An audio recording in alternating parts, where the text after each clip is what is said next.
Bienvenue sur Ici Écho. La rencontre ministérielle consultative qui s'est tenue au mardi matin au siège patriarcal maronite d'été à Diman, sous l'égide du patriarche maronite, le cardinal Bchara Rai, a duré moins de 2 heures. Au terme des débats, les ministres réunis ont publié un communiqué en 5 points, appelant notamment à l'élection d'un président de la République dans les plus brefs délais, à la préservation de l'accord de Taïf et des principes du vivre ensemble, ainsi qu'à l'unification de la position libanaise concernant le dossier des réfugiés syriens au Liban. Ils ont à cet égard insisté sur la nécessité de coordonner avec les autorités syriennes et la communauté internationale pour résoudre ce dossier de manière à préserver l'unité du Liban et son identité. Les ministres ont par ailleurs invité toutes les instances pédagogiques, médiatiques, privées et officielles, ainsi que les forces vives de la société civile à rester attachées à l'identité nationale et à la morale publique. Un appel au dialogue entre les Libanais a été lancé de manière à permettre aux citoyens de rassurer l'autre. D'autre part, le Conseil des ministres s'est réuni lundi passé sous la présidence du Premier ministre sortant Najib Mikati. La décision finale relative au budget 2023 serait adoptée le 16 août après un dernier ajustement des chiffres, et cela a été relevé par des sources proches du ministère des Finances à ici Beyrouth. Celles-ci ont également tenu à préciser que le projet de loi de budget n'impose pas de nouvelles taxes, mais réévalue certaines redevances et licences qui sont devenues, à vue de la dévaluation de la livre libanaise, tellement dérisoires qu'elles ne couvraient même plus le coût des services fournis, car la pression fiscale est passée de 16% avant la crise à environ 4% en 2022. Par ailleurs, le budget pour l'année 2024 est en cours d'élaboration et son étude serait entamée parallèlement à la finalisation du projet de loi des finances pour l'année 2023. La décision de les étudier simultanément ou séparément revient au Parlement.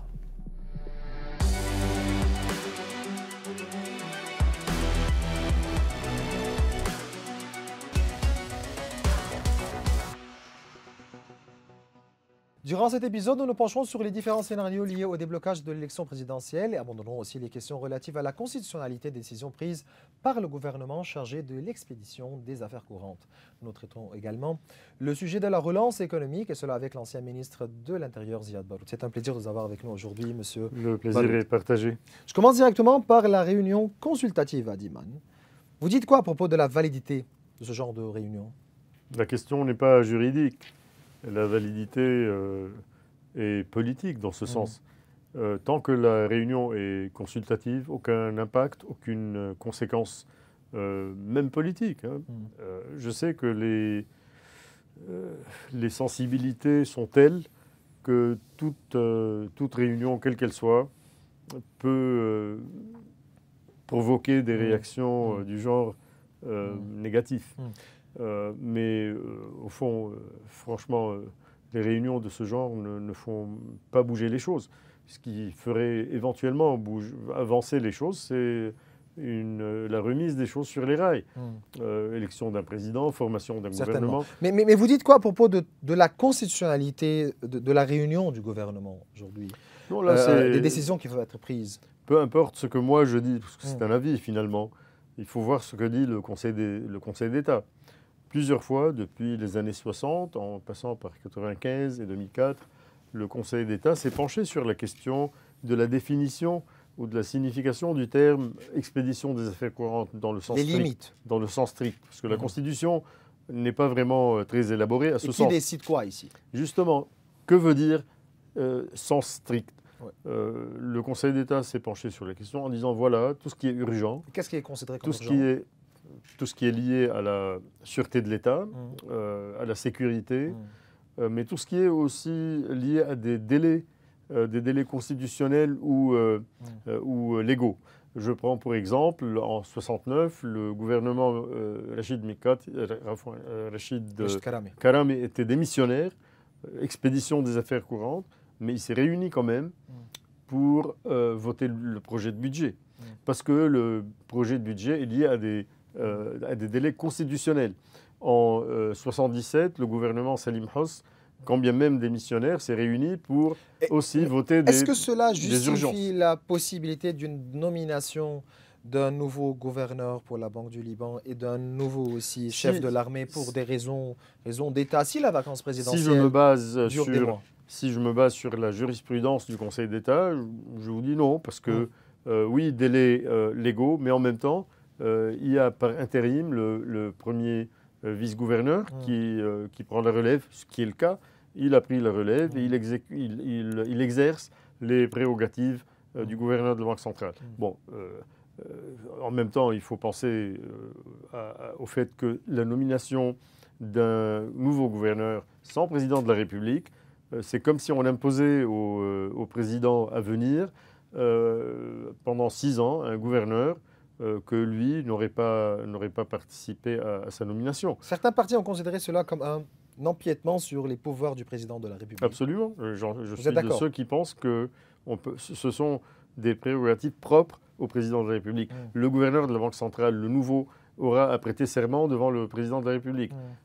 Si c'est le Conseil des ministres par intérim, je vois mal comment un nouveau gouverneur va se mettre devant le Premier ministre et 23 ministres et prêter serment. Non, ce sont des choses au-delà des formalités.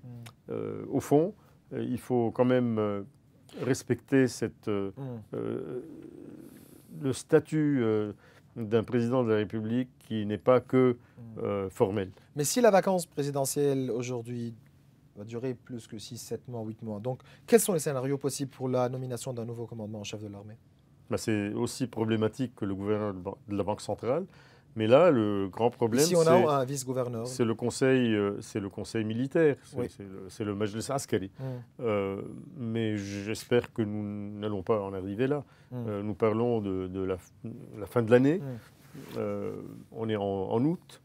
Bon, donc voilà, cela ouvre la porte aussi du sujet de la présidentielle. Le représentant personnel du président de la République française pour le Liban, Jean-Yves Le Drian, a effectué un deuxième déplacement à Beyrouth entre le 25 et le 27 juillet passé. Le Drian a souligné à tous ses interlocuteurs l'urgence de sortir de l'impasse politique et institutionnelle actuelle. Certainement, dans son contexte, il a proposé aux acteurs principaux qui participent au processus d'élection du président de les inviter au mois d'août à une rencontre au Liban destinée à dégager un consensus sur les enjeux et les chantiers prioritaires que devrait mener le futur président de la République et en conséquence les qualités nécessaires pour les relever. Vous avez rencontré M. Le Drian. Quelles sont vos impressions et qu'est-ce que ce dialogue peut apporter?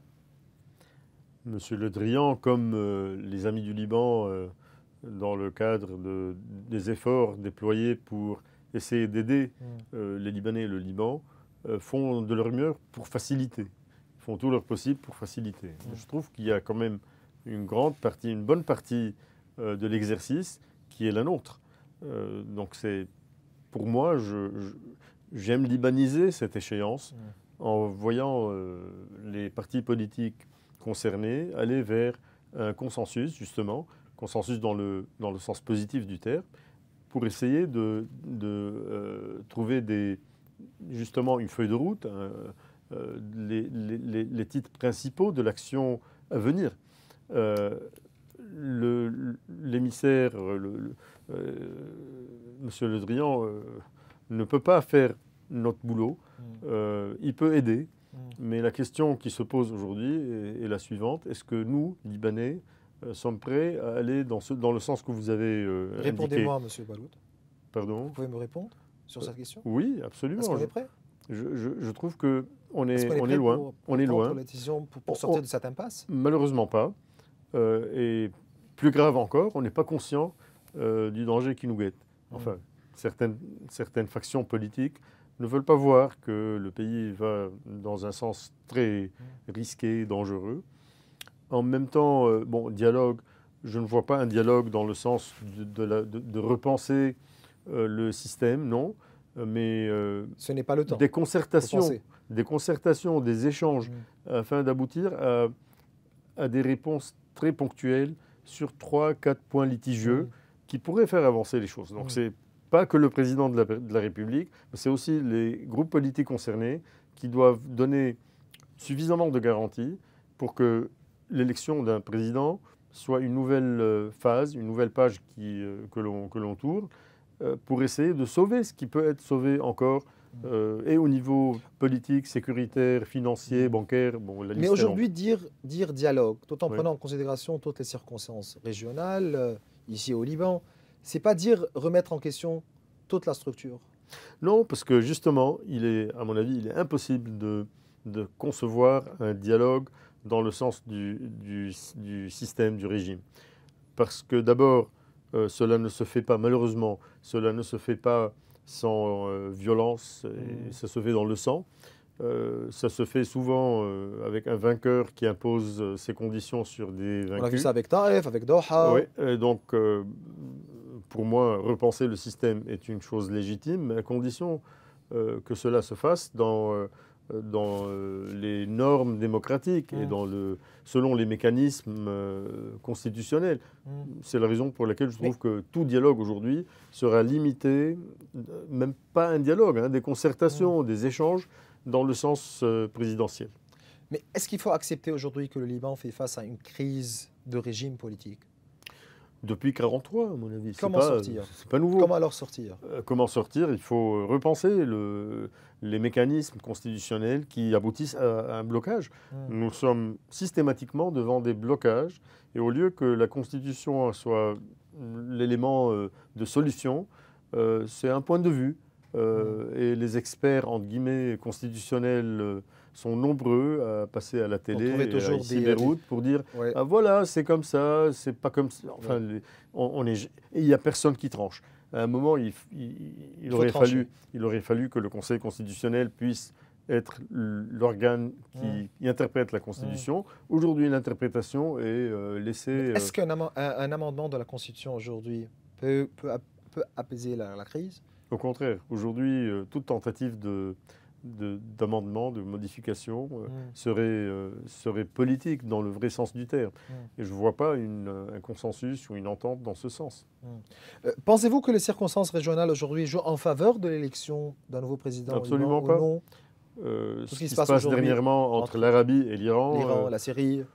Vous voyez, je maintiens le fait qu'il faut libaniser l'échéance présidentielle. Mais il ne faut pas nier aussi. Absolument. Les incidences, l'impact de tout ce qui se passe dans la région peut aider. La réflexion de tout ce qui se passe. Donc, surtout dans le sens de l'Arabie et l'Iran, le freinage du processus est inquiétant.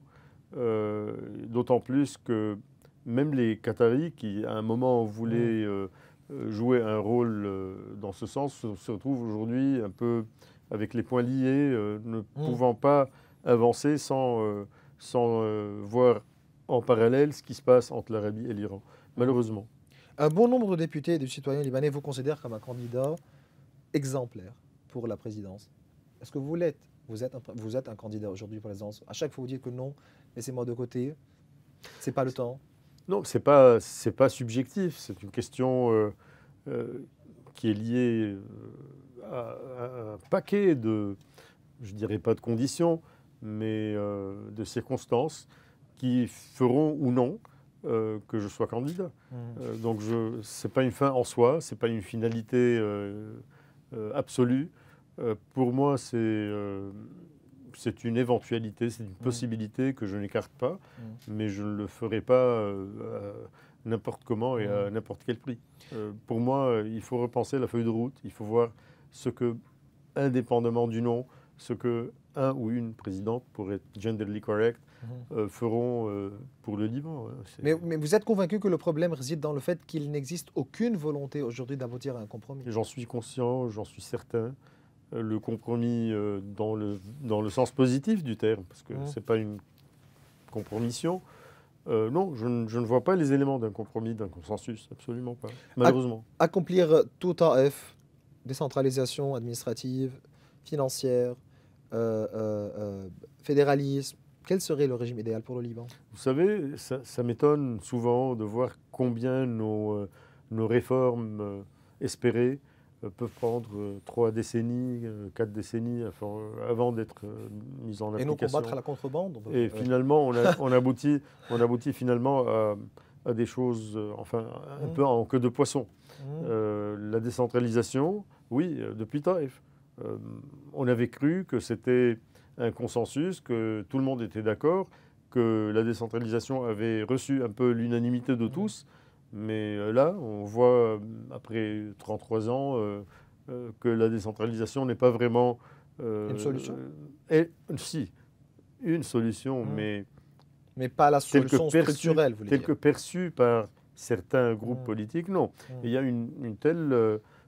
tout le monde n'est pas d'accord pour définir ce que c'est la décentralisation. C'est ça. Est-ce qu'une décentralisation élargie, dire décentralisation élargie, c'est dire une décentralisation financière et administrative ou non? C'est différent. Évidemment, une décentralisation, dans plusieurs pays, on ne dit pas décentralisation administrative, on dit tout court décentralisation, c'est comme ça. Ouais. Mais au Liban, on a voulu ajouter administratif pour apaiser les angoisses et les inquiétudes de certains. Bon, soit. Mais en même temps, quand on ajoute financière, cela ne veut pas dire partition, cela ne veut pas dire fédéralisme. Une décentralisation sans l'aspect financier, vous êtes bien placé pour le savoir, ne veut rien dire. Certainement. Donc, à mon avis, autant ne pas aller vers une décentralisation sans l'élément financier, sans l'élément revenu. Parce que quand vous donnez des prérogatives, vous donnez des pouvoirs aux élus locaux, si vous ne donnez pas suffisamment d'argent, c'est inutile. C'est inutile. Autant garder les choses telles qu'elles sont. Donc pour moi, tout le débat autour de la décentralisation financière est un débat déjà très politisé.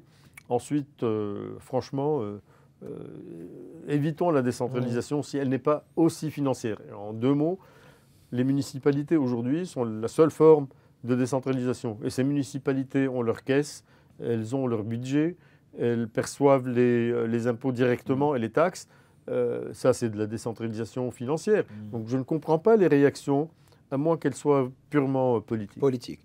Passons à la Banque du Liban. Le code du crédit et de la monnaie est clair. En cas de vacances à la tête de la BDL, celle-ci devrait être comblée conformément aux dispositions prévues par l'article 25 du code de la monnaie et du crédit par le premier vice-gouverneur, qui est aujourd'hui Wassim Mansouri. Ainsi, l'article 340 le tient pour responsable. Quel est votre commentaire à propos de tout ce qui s'est passé avec les vice-gouverneurs, le passage de Riyad Salemi à Wassim Mansouri? Vous dites quoi? Est-ce que ces vice-gouverneurs ont la légitimité, vous pensez, pour pouvoir gérer les choses? D'abord, il n'y a pas une entité propre qui s'appelle les vice-gouverneurs. C'est pas une entité, c'est le conseil central. Et puis, comme vous l'avez bien indiqué, c'est le premier vice-gouverneur et pas tous les vice-gouverneurs qui prend la relève. L'article 25 est clair, et donc c'est Wassim Mansouri qui a pris la relève, et à mon avis, ils ont bien fait de ne pas démissionner, parce que ça aurait pu engager une certaine responsabilité morale avant d'être juridique, et ils ont bien fait de ne pas démissionner. Ensuite, et vous invitez aussi aujourd'hui à ne pas démissionner. Oui, parce que la vacance, à ce niveau, peut être beaucoup plus grave que gérer au mieux... Même s'ils se sentent trahis par par Najib Mikati. Indépendamment. Au niveau des demandes, du plan d'action. Leurs demandes sont légitimes. Je comprends qu'ils aient beaucoup d'inquiétudes et de réserves par rapport à la gestion quotidienne des choses. Et puis, n'oublions pas, il ne s'agit pas de questions techniques, purement techniques, mais il y a une incidence sur la politique monétaire et du coup sur le pays dans le sens économique et financier. Mais en même temps, laisser le bateau comme ça, sans capitaine, c'est pas la bonne voie à emprunter. Je pense que le gouvernement est aussi responsable que les vice-gouverneurs, que le Conseil central. Le gouvernement ne peut pas dire c'est pas mon boulot. Pendant des décennies, le gouverneur de la Banque centrale était le seul maître à bord. Donc le gouvernement ne s'est jamais immiscé. Jamais le gouvernement n'a voulu jouer son rôle, alors qu'il y a un commissaire du gouvernement au sein du Conseil central, alors que le directeur général des finances et le directeur général de l'économie sont tous deux membres d'office du Conseil central. Qu'on ne vienne pas nous dire en 2023 que le problème est actuel. C'est un problème qui remonte à bien des années avant. Wassim Mansouri réclame une loi permettant à la BDL de financer, de continuer à financer l'État à partir et en prenant des réserves obligatoires. Quelle est votre opinion envers cette histoire de légalisation de l'acte qui permet au gouvernement de continuer à s'endetter de la Banque du Liban, à s'endetter de l'argent des déposants? Si l'acte au départ était légal, on n'aurait pas voulu une loi pour légaliser. Cela veut dire que tout ce qui a été fait avant n'était pas dans les normes. Bon, est-ce que le Parlement est en mesure? Oui, mais est-ce que le Parlement voudrait bien suivre cette demande? Je comprends, c'est légitime ce que... Si vous étiez député, auriez-vous voté certainement pas.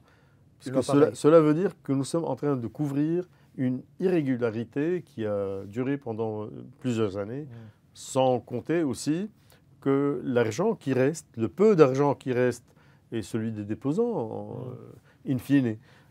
Donc non, je trouve qu'il faut trouver des solutions ailleurs. Je ne suis pas expert en la matière, mais je sais que juridiquement, cela ne doit pas se faire dans ce sens. Je comprends la réclamation de M. Mansour et de ses collègues, mais en même temps, c'est risqué d'accepter une légalisation de cette irrégularité chronique. Pour Wassim Mansouri aussi, donc, la solution à la crise ne se trouve pas à la BDL et que celle-ci n'est pas monétaire et qu'il ne revient pas à la Banque centrale de tracer la politique économique du pays. Vous êtes d'accord? Il a raison. Il a raison. Docteur Mansour est quelqu'un de vraiment valable. Je connais son professionnalisme. Ce qu'il dit relève d'un vécu pendant de très longues années où la Banque centrale était laissée à décider seule. Une politique économique, financière, monétaire est le propre du gouvernement, ministère des Finances, ministère de l'économie. Au Liban, le ministère de l'économie, on pense que c'est uniquement les générateurs et non, c'est pas ça. C'est pas ça. Le ministère de l'économie, c'est la politique économique du pays.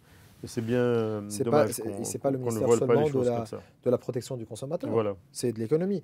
Vous étiez ancien ministre de l'Intérieur, M. Baroud. Et nul n'est parfait.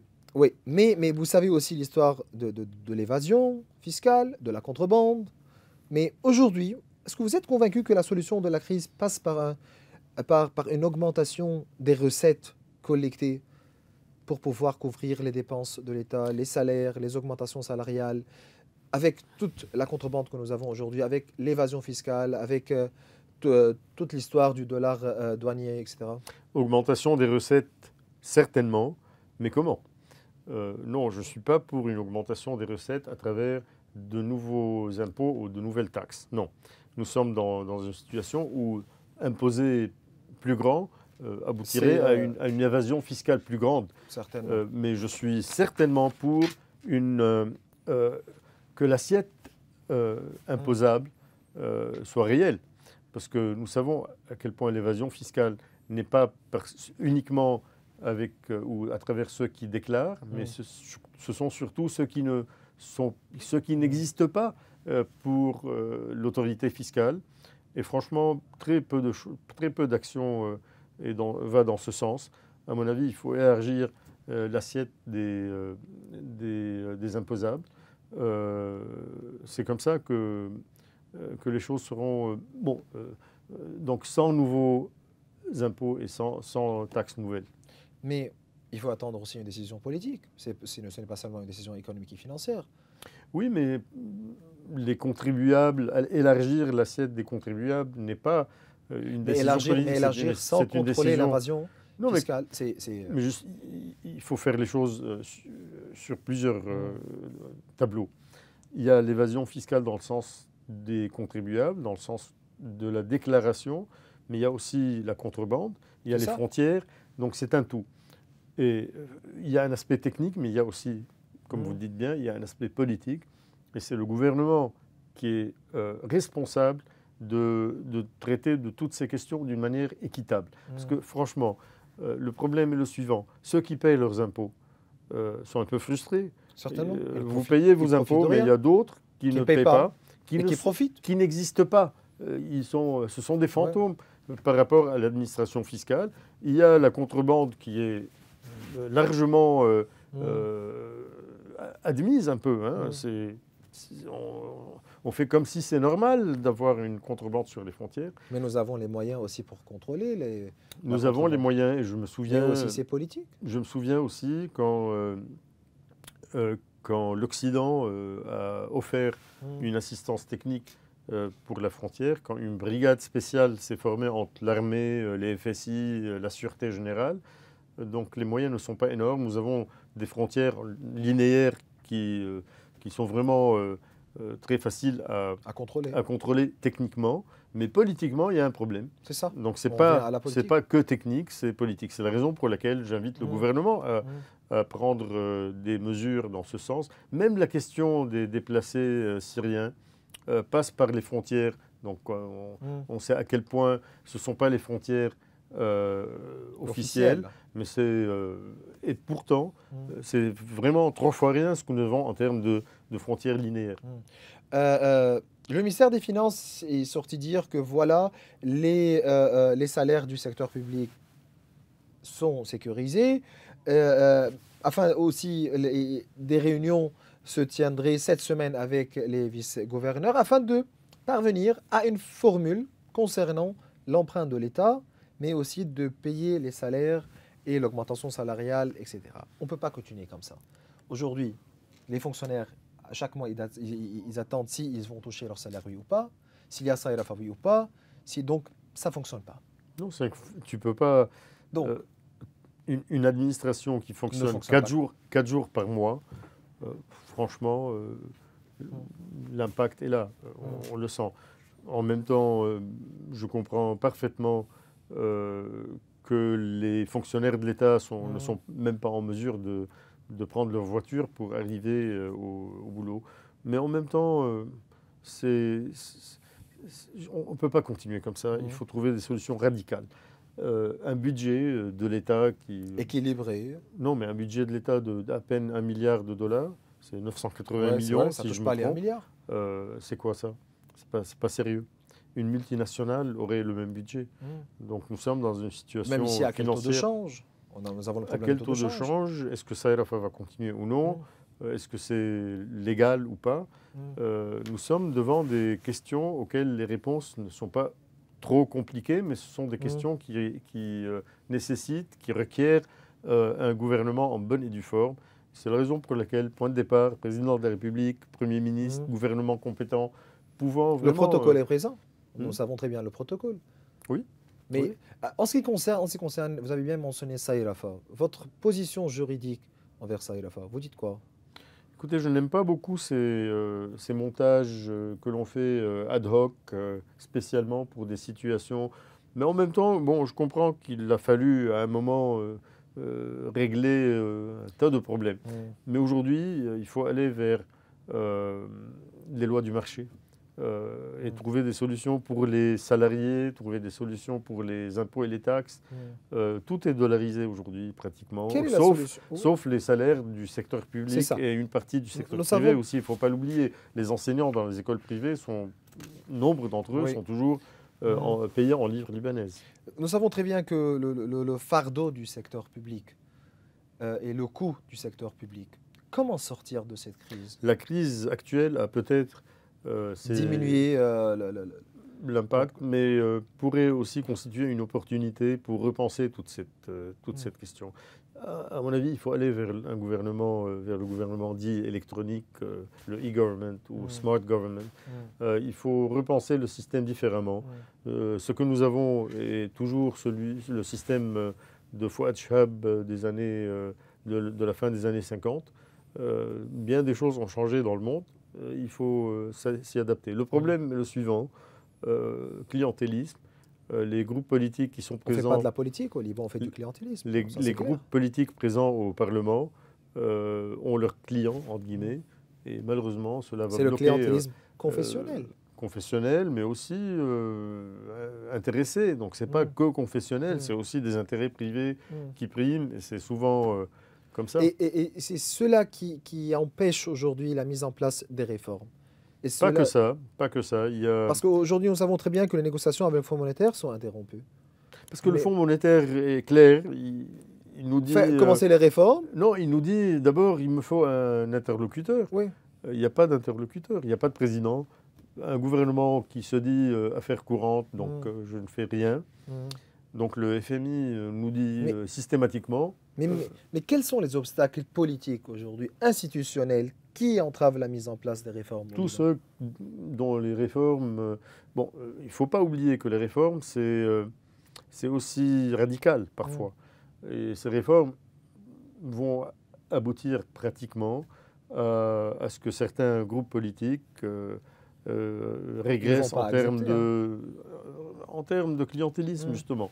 Donc les réformes, c'est beau pour nous, citoyens, pour tous ceux qui voudraient avoir un état de droit, mais pour certains groupes politiques, c'est, comme on dit, deadly.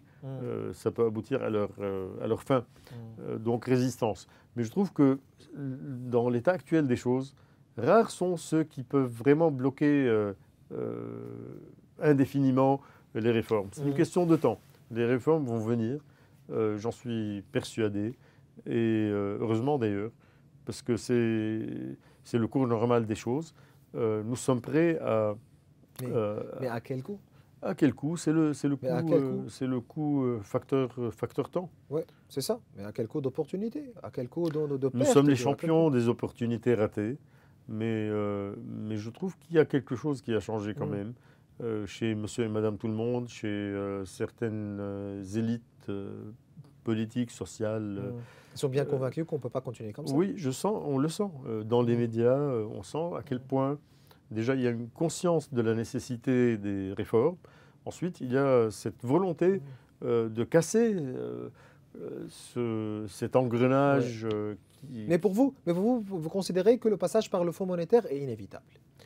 Je ne suis pas amoureux du FMI, mais je trouve que c'est un passage obligé. C'est pas pour l'argent. C'est un visa. C'est un visa. C'est un label sans lequel bien des amis du Liban ne voudraient pas avancer, ni donateurs, ni autres, ni investisseurs d'ailleurs. Au niveau juridique, nous savons très bien aujourd'hui l'importance de la restructuration du secteur bancaire au Liban. Vous dites quoi? Quel est le rôle et l'importance du secteur bancaire et de la restructuration du secteur bancaire pour toute relance? C'est très simple. L'industrie libanaise, les industriels ne peuvent plus s'endetter auprès des banques. Et donc problème, parce que s'ils s'endettent pour avoir une bonne production, cette production va à l'exportation. L'exportation aboutit à ce qu'il y ait des fonds nouveaux qui entrent dans le pays. Donc, nécessité du secteur bancaire, ça c'est inévitable. Une économie sans secteur bancaire ne peut pas fonctionner. Le problème est le suivant. Nous avons un grand nombre de banques, on le sait, plus de 60. Il faut réduire. En termes d'equity, les banques sont en déconfiture, largement. Le projet de loi sur la restructuration est prêt, à sa 10e version peut-être. Donc discuter, élaborer, il faut aller dans ce sens pour donner suffisamment de garanties. Est-ce que soit les banques existantes avec des fusions, avec une loi qui les aiderait à remonter la pente, mais aussi de nouvelles banques, pourquoi pas? Moi, je n'ai pas ce complexe des nouvelles banques. Parce que souvent, on se dit « Ah non, il ne faut pas avoir de nouvelles banques. » Pourquoi pas? Si ce sont de nouvelles banques, soit étrangères, solides, soit locales, nouvellement formées, parce que même au niveau du branding, il y a un problème. Mais pas passer à une liquidation des banques aujourd'hui, toutes les banques, pour passer à de nouvelles banques. Non, peut-être pas. Mais si une banque n'est pas en bonne santé, qu'est-ce qu'on fait?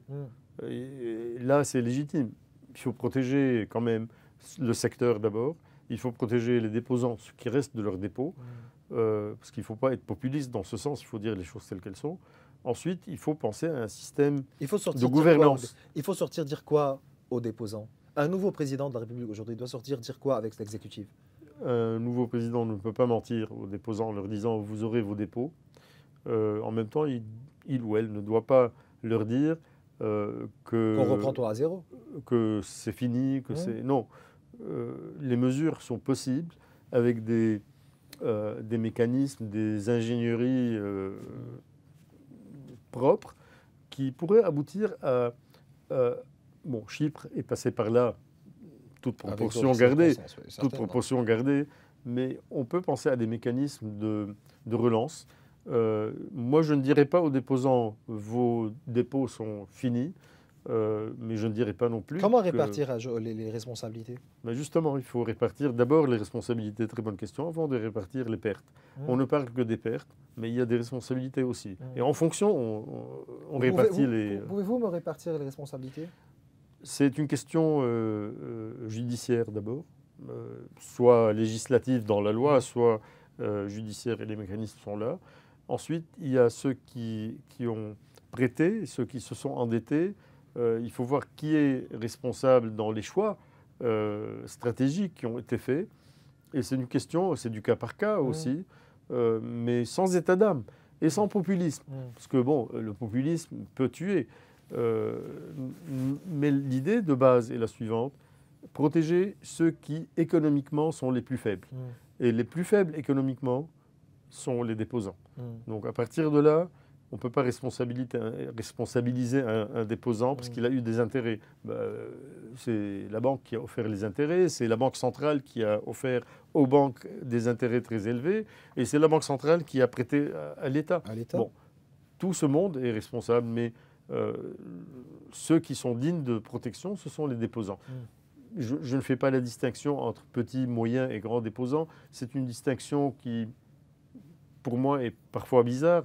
Quelqu'un qui a fait son argent décemment, qui a travaillé de très longues années pour avoir un... Bon, s'il a beaucoup d'argent, cela ne veut pas dire... Qu'il est voleur. Qu'il est voleur, absolument pas. Donc la présomption de culpabilité, non, c'est la présomption d'innocence. Et puis, franchement, parmi les mécanismes auxquels on peut penser des choses simples, ceux qui ont transféré après le 17 octobre 2019, bon, une grande question, c'est des milliards, et ce ne sont pas tous des transferts fiduciaires, non, il y a des transferts qui se sont faits d'une manière, je dis bien, illégale, parce que l'égalité de tous devant la loi est un principe.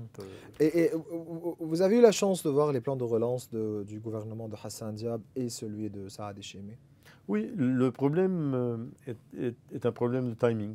Si on avait commencé du temps du gouvernement de Hassan Diab, on aurait pu sauver des tranches beaucoup plus élevées que... On parlait de 500 000. Si vous étiez ministre, auriez-vous voté pour un défaut de paiement? Par oui ou non, je vous dirais non. Par oui ou non, mais bon, c'est nuancé. Non, mais non, virgule. Non, non, parce que quand vous votez pour un défaut de paiement, il faut négocier avec les créditeurs. Les détenteurs. Voilà. Donc on ne peut pas dire non, on arrête tout sans faire de négociation, sans avoir un soft landing dans ce sens. Je sais que le gouvernement Diab a eu des problèmes énormes avec tout le monde, mais c'est des choix stratégiques. On ne peut pas dire on arrête tout sans avoir négocié au préalable avec les concernés. Ma dernière question pour finir avec cette entrevue avec vous, M. Balout. Est-ce que vous pensez qu'aujourd'hui nous avons besoin d'un nouveau pacte social entre citoyens et citoyens au Liban? Pacte social ou pacte politique? Ça commence par... ça commence là. Ça commence avec des ententes politiques. Mais qui pour soient accepter pas... de vivre ensemble. Mais le vivre ensemble est un choix qui remonte au début de la du sens de la République. Donc repenser le vivre ensemble me semble un peu une aventure que je voudrais éviter. C'est du kamikaze. Oui, on est un peu destiné à vivre ensemble, mais le problème n'est pas à ce niveau, c'est au niveau de la gestion de la diversité. Le problème du Liban n'est pas dans la diversité structurelle et culturelle, c'est au niveau de la gestion de cette diversité, et constitutionnellement, et dans le quotidien politique. Donc je trouve que là, il faut repenser un système de résolution des conflits, un système politique qui évite les blocages. Et nous ne sommes pas le seul pays au monde qui connaît la diversité. Et la Belgique, entre les Flamands et les Wallons, c'est pas mieux. Ils ont leurs problèmes, mais ils ont su gérer avec des mécanismes différents. Mais au Liban, dire vivre ensemble, ça a été expliqué par une démocratie consensuelle. Vous rendez cette démocratie responsable de tous les maux du Liban aujourd'hui au Liban? Non, tous les maux, non. Mais partiellement, oui. C'est une démocratie qui a mal fonctionné. C'est une démocratie qui a abouti à des blocages.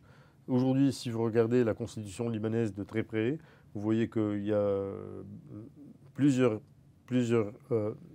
choses à changer, à amender. Mais en voulant amender pour que la vie politique soit plus saine, on vous dira ah, attention, il y a les prérogatives de telle communauté ou de telle autre. Donc je trouve que c'est à la fois difficile d'aborder la question, mais en même temps, il faut l'aborder à un moment. Il faut dire aux Libanais et aux Libanaises que les choses ne sont pas impossibles et que nous pouvons vivre ensemble selon des mécanismes beaucoup plus flexibles, beaucoup plus réalistes. Quand je parle de décentralisation, c'est l'une des formes de bonne gestion du pluralisme. Le pluralisme libanais peut être géré partiellement par une décentralisation poussée, à la fois administrative et financière, mais une décentralisation qui, comme le slogan de l'Union européenne, c'est l'unité dans la diversité. Ou la diversité dans l'unité. Pour finir, je vous laisse la parole. Vous dites quoi aux citoyens libanais aujourd'hui? Est-ce qu'il faut espérer? Est-ce qu'on continue? Est-ce qu'on peut continuer? On s'attend à quoi? Vous dites quoi à ce citoyen libanais? Je ne suis pas en mesure de dire des choses que je ne peux pas garantir parce que je ne suis pas en position de décision. Mais je peux dire que la solidarité... Mais vous savez très bien la structure. Oui, mais je sais que la solidarité entre les citoyens libanais, nos familles, la diaspora, tout ce monde, c'est quelque chose d'exceptionnel. Et je leur dis que c'est partiellement l'une des raisons pour lesquelles le Liban est toujours viable. Ensuite, il faut savoir que l'avenir appartient à ceux qui veulent bien être de la partie. Donc, baisser les bras, dire ça y est, c'est fini, non. C'est une période difficile, on est d'accord. Trop difficile même, surtout pour une classe moyenne qui n'existe plus. Mais il ne faut pas s'adapter. Mais il ne faut surtout pas être résilient. Je n'aime plus du tout ce mot. Ce mot-là... Il ne faut pas être résilient, il faut s'adapter parfois provisoirement, mais il faut aller vers des solutions parfois radicales. Si un nouveau président, un nouveau gouvernement vont voir le jour bientôt, il faut s'attendre à des mesures pas très populaires. Et il faut faire confiance. Donc, si tout le monde est d'accord à faire confiance, les choses iront dans le bon sens. Il faut serrer les vis. Hein. Oui. C'est pas facile. C'est pas facile, mais c'est un passage obligé. Il ne faut plus être populiste. Je n'aime pas vraiment quand je regarde certaines déclarations, quand j'écoute certaines déclarations, dans le sens très populiste, ce que les gens ont envie d'entendre. Un responsable prend des mesures parfois pas populaires, mais à condition que ce responsable soit et la confiance de ces gens, de ces co-citoyens. C'était un plaisir de vous avoir aujourd'hui. Pour moi aussi. Monsieur Ziad Baroud, vous êtes ancien ministre de l'Intérieur. Merci. Merci. Et voilà, mes chers téléspectateurs, on arrive à la fin de cette émission. Vous pouvez revoir tous nos épisodes sur nos réseaux sociaux. Au revoir.